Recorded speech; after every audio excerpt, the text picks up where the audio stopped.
Hello दोस्तों, मैं हूं विवेक। आप देख रहे हैं हमारे यूट्यूब चैनल आंसर एक्सप्रेस को। आज हम बात करेंगे पार्ट ऑफ स्पीच के बारे में। पार्ट ऑफ स्पीच कितने प्रकार के होते हैं तथा उनके एक एक प्रकार को हम अध्ययन करेंगे। तो सबसे पहले जानेंगे पार्ट ऑफ स्पीच होते क्या हैं। पार्ट ऑफ स्पीच प्रत्येक वाक्य में प्रत्येक शब्द का अलग अलग कार्य होता है। इन्हीं अलग अलग कार्यों के कारण जो है इसको 9 भागों में बांट दिया गया है। इसी को हम पार्ट ऑफ स्पीच बोलते हैं। इसके 9 भाग कौन कौन से हैं? नंबर 1 है नाउन, जिसको हिंदी में बोलते हैं संज्ञा। दूसरा है प्रोनाउन, हिंदी में बोलते हैं सर्वनाम। Adjective, articles, verb, adverb, conjunction, preposition, interjection. इसका हिंदी में नाम सामने लिख दिए हैं। अब हम क्या करेंगे, इसको एक एक करके इसका गहन अध्ययन करेंगे, इसको पूरी जानकारी लेंगे। अब हम जानेंगे पार्ट ऑफ स्पीच के प्रकार के बारे में। पार्ट ऑफ स्पीच में हम एक एक पार्ट को पढ़ेंगे। इसको सबसे पहले हम जानेंगे नाउन के बारे में। नाउन जिसको हिंदी में बोलते हैं संज्ञा। अब संज्ञा की परिभाषा क्या है? किसी व्यक्ति, वस्तु, स्थान तथा गुण के नाम को संज्ञा कहते हैं। अगर इसको इंग्लिश में देखा जाए तो noun is the name, person, place of a thing. इसका हम एग्जाम्पल देखेंगे।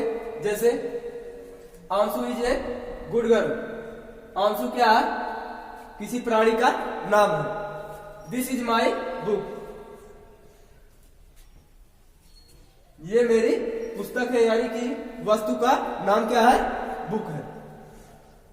Lucknow is a beautiful city, यानी कि किसी स्थान का नाम है, शहर का नाम है लखनऊ।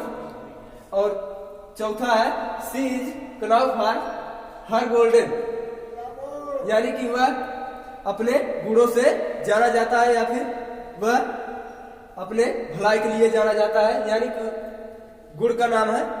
इसमें देख लिए इसकी परिभाषा और एग्जाम्पल भी देख लिए। आइए हम देख लेते हैं, समझ लेते हैं एग्जाम्पल एकदम समझ सही से। जैसे ध्यान, प्राणी का नाम जैसे राम, श्याम, गीता। स्थान का नाम मथुरा, कानपुर, आगरा इत्यादि। वस्तु का नाम टेबल, चेयर इत्यादि। गुण के नाम जैसे गुडनेस माने अच्छाई, ऑनेस्टी यानी कि ईमानदारी इत्यादि। दशा का नाम जैसे कि चाइल्डहुड यानी बचपन, यूथ माने युवावस्था, एंग्री यानी क्रोध। ये सब क्या है? दशा है। ये तो हो गए हमारे एग्जाम्पल, जो कि परिभाषा के अनुसार किसी वस्तु, व्यक्ति, स्थान अथवा गुण के नाम को संज्ञा कहते हैं। उसी के एग्जाम्पल है ये। आप समझ गए होंगे एकदम। और एक चीज और जानना है, नाउन हमेशा जो है वर्ब के पहले आते हैं। वर्ब पहले आते हैं, यानी कि जैसे रेखा राइट ए लेटर। राइट क्या है? रेखा एक पत्र लिखती है। रेखा एक पत्र लिखती है तो लिखना क्या है? वर्ब है, यानी कि क्रिया है। और क्रिया से पहले क्या है? रेखा। रेखा क्या है? नाउन। नाउन क्या है हमारा? रेखा, यानी कि किसी व्यक्ति का नाम है नाउन। अब तो हम अच्छे से समझ गए होंगे। जैसे किसी चीज का या प्राणी का नाम, स्थान का नाम, वस्तु का नाम, गुण का नाम, दशा का नाम, इसे हम क्या कहते हैं? नाउन कहते हैं। अब हम जानेंगे नाउन के प्रकार, यानी कि नाउन के भेद काइंड्स ऑफ नाउन। अब हम एक एक करके देखते हैं। अब हम देखते हैं इसके प्रकार के बारे में। इसके मुख्य रूप से 5 प्रकार होते हैं। पहला है प्रॉपर नाउन। जिसको हम हिंदी में व्यक्तिवाचक संज्ञा कहते हैं। दूसरा है कॉमन नाउन, हिंदी में जातिवाचक संज्ञा बोलते हैं। तीसरा है कलेक्टिव नाउन, जिसको हम समूहवाचक संज्ञा बोलते हैं। चौथा है मटेरियल नाउन, जिसको हम पदार्थवाचक संज्ञा बोलते हैं। पांचवा है अब्स्ट्रैक्ट नाउन, जिसको हम हिंदी में भाववाचक संज्ञा बोलते हैं। अब हम क्या करेंगे, एक एक को बारी बारी से पूर्ण अध्ययन करेंगे। हम जान लिए नाउन के बारे में, यानी नाम क्या होता है। किसी व्यक्ति या वस्तु, स्थान या गुण के नाम को संज्ञा कहते हैं, नाउन कहते हैं। तो अब हम जानेंगे इसके भेद के बारे में, यानी कितने प्रकार के होते हैं। इसमें पहला हम लिए है प्रॉपर नाउन, यानी कि व्यक्तिवाचक संज्ञा। व्यक्तिवाचक संज्ञा किसे कहते हैं? प्रॉपर नाउन वह नाउन है जो किसी विशेष व्यक्ति, प्रॉपर नाउन वह नाउन है जो किसी विशेष व्यक्ति, स्थान या वस्तु के लिए प्रयुक्त होता है, जो किसी विशेष व्यक्ति या स्थान के लिए प्रयुक्त होता है। तो हम इसमें एग्जाम्पल लेंगे। पहला व्यक्ति का नाम जैसे राम, सोहन, अहमद। स्थान का नाम जैसे आगरा, मुंबई, दिल्ली। वस्तु का नाम रामायण, गीता। रामायण क्या है? पुस्तक का नाम है, यानी कि वस्तु है। गीता क्या है? पुस्तक है, यानी कि वस्तु का नाम है। उसी तरह दिन, महीना तथा त्योहार का नाम जैसे संडे, मंडे, मार्च, दिवाली, होली, ये सब क्या है? दिन, महीना और त्योहार के नाम है। ये तो हमारा हो गया प्रॉपर नाउन। इसी को हम प्रॉपर नाउन कहते हैं। व्यक्ति का नाम, स्थान का नाम, वस्तु का नाम, दिन का नाम, त्योहार का नाम, इसको हम क्या बोलते हैं? प्रॉपर नाउन बोलते हैं। इसमें हम एक चीज और जानेंगे, प्रॉपर नाउन को हम हमेशा जो है पहला अक्षर, प्रॉपर नाउन का पहला अक्षर जो है कैपिटल लेटर में लिखते हैं। अब हम जानेंगे दूसरा। अब हम प्रॉपर नाउन को पूरा समझ लिया। अब हम देखते हैं कॉमन नाउन। कॉमन नाउन को हम हिंदी में क्या बोलते हैं? जातिवाचक संज्ञा। कॉमन नाउन किसी विशेष व्यक्ति या वस्तु का या स्थान का ज्ञान नहीं कराता। कॉमन नाउन जो है, कॉमन नाउन किसी एक विशेष व्यक्ति या वस्तु या स्थान का ज्ञान नहीं कराता, बल्कि उससे एक ही जाति की वस्तुओं का बोध कराता है। यानी क्या? किसी व्यक्ति का एक कॉमन, किसी व्यक्ति या वस्तु का एक कॉमन नेम होता है, उसका बोध कराता है। उसको हम कॉमन नाउन बोलते हैं। जैसे वस्तु का नाम है टेबल, चेयर, पेन, बुक। वस्तु है टेबल। टेबल में कई प्रकार की टेबल होंगी, उनका नाम अलग अलग होगा। चेयर है, चेयर कई प्रकार की होती है। पेन है, पेन भी कई प्रकार, अलग अलग कंपनियां, अलग अलग नाम के होते हैं। और बुक है, कई प्रकार की बुक, अलग अलग बुकें होती है, लेकिन इनका कॉमन नेम क्या है? टेबल, चेयर, पेन, बुक, ये सब क्या है? इनके कॉमन नेम है। इसी को हम बोलते हैं कॉमन नाम। अब दूसरा हम देख ले व्यक्ति का नाम, जैसे boy, girl, man, women. Boy में क्या है? बॉय में बहुत सारे लड़कों का नाम आ जाएगा। गर्ल है, गर्ल में भी कई लड़कों, उनका अलग अलग नाम होता है। कोई काला होता है, कोई गोरा होता है, ये भी हो सकता है। तो यानी कि उनका जो कॉमन नेम है, उनका अलग से जो हमारा नाम है उसको छोड़कर एक कॉमन नेम होता है, उसी को हम बोलते हैं कॉमन नाम, जो कि बॉय, गर्ल, मैन, वुमेन होता है।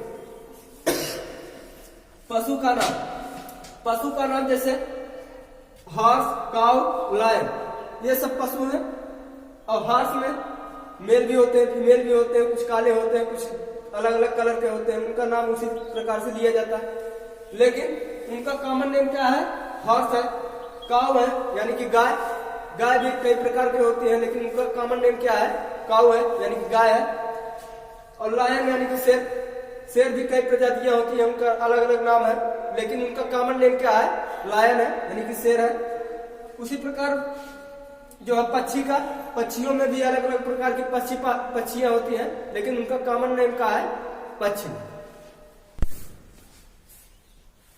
अब हम देखते हैं तीसरा कलेक्टिव नाउन।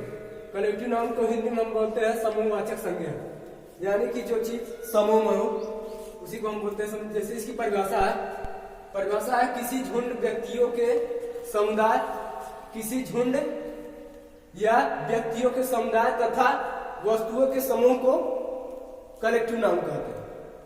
किसी झुंड या व्यक्तियों के समुदाय तथा वस्तुओं के समूह को कलेक्टिव नाउन कहते हैं। इसको हम परिभाषा देखेंगे।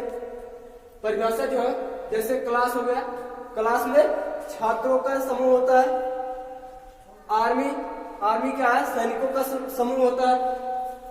फॉल्क माने भेड़िया, भेड़ का झुंड में क्या होंगे? भेड़ियों का समूह होगा। कमेटी यानी सदस्यों का समूह। क्राउड मतलब लोगों का समूह। ये क्या है? ये समूहवाचक संज्ञा में, यानी कि इनमें एक से ज्यादा लोग होते हैं, उन्हीं को समूह बोलते हैं। यानी जैसे क्लास का समूह, आर्मी का समूह, फॉल्क समूह, कम्युनिटी, क्राउड, ये सब क्या है? समूह है। इस समूह नाम तो है, लेकिन समूहवाचक इन नाम का मतलब है ये समूह में, इसी को हम बोलते हैं समूहवाचक संज्ञा। अब हम देखेंगे चौथा मटेरियल नाउन। मटेरियल नाउन यानी कि हिंदी में बोलते हैं पदार्थवाचक संज्ञा। इसकी परिभाषा है मटेरियल नाउन से ऐसे धातु या पदार्थ का बोध होता है जिससे हम दूसरी अन्य चीजें बनाई जाती है। उन पदार्थ या धातुओं का बोध होता है जिससे हम एक दूसरी कोई अन्य चीज बना सकते हैं। जैसे गोल्ड माने सोना, ये सोने से का हम आभूषण बनाते हैं। सिल्वर यानी कि चांदी, चांदी से हम क्या बनाते हैं? आभूषण बनाते हैं या बर्तन ये सब बनाते हैं। कॉपर क्या है?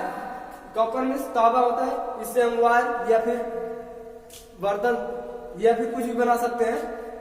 ये सब क्या है? जैसे स्टोन, पत्थर, वाटर, ऑयल, वुड, इन सब चीजों से यानी कि ये इन सब चीजों से जो है हम एक नई वस्तु या नई चीज का निर्माण कर सकते हैं। इन्हीं को हम बोलते हैं मटेरियल नाउन। अब हम देखेंगे चौथा। अब हम पांचवा देखते हैं, इसका पांचवा भाग। नाउन के पांचवा प्रकार को देखते हैं, अब्स्ट्रैक्ट नाउन यानी कि हिंदी में बोलते हैं इसको भाववाचक संज्ञा। इसकी परिभाषा है जिस नाउन से किसी गुण, दशा अथवा कार्य का बोध होता है, जिस नाउन से किसी गुण, दशा अथवा कार्य का बोध होता है उसे हम अब्स्ट्रैक्ट नाउन कहते हैं। इसमें हम पहला देख लें, गुण की बात हो रही है। गुण की इंग्लिश में कहते हैं क्वालिटी। क्वालिटी जैसे हो गया हमारा गुडनेस यानी कि भलाई, हॉनेस्टी यानी कि ईमानदारी। हमारी भलाई क्या है? एक गुण है। ईमानदारी क्या है? गुण है। ये किसके अंतर्गत आएगा? अब्स्ट्रैक्ट नाउन यानी कि भाववाचक संज्ञा। दूसरा है दशा यानी कि इंग्लिश बोलते हैं स्टेट। किस दशा में है आदमी उसको हम बोलते हैं, जैसे कि हंसी, बचपन, बीमारी, ये सब क्या है? दशा है। आदमी की क्या है? दशा है। इसको हम क्या बोलते हैं? भाववाचक संज्ञा। तीसरा हम देखेंगे कार्य यानी कि एक्शन, जिसको इंग्लिश बोलते हैं। जैसे उड़ान, जैसे उड़ान को हम इंग्लिश में कहते हैं फ्लाइट। आंदोलन, बदला, चोरी, ये सब क्या है? कार्य या इंग्लिश बोलते हैं एक्शन। ये सब तीनों जो है गुण, दशा, कार्य, ये तीनों अब्स्ट्रैक्ट नाउन के अंतर्गत आएंगे। इसी को हम बोलते हैं अब्स्ट्रैक्ट नाउन या भाववाचक संज्ञा। ये हमारा नाउन समाप्त हो गया। अब हम मिलेंगे नेक्स्ट वीडियो में इसके ट्रांसलेशन तथा पार्ट ऑफ स्पीच के दूसरे पार्ट को लेकर।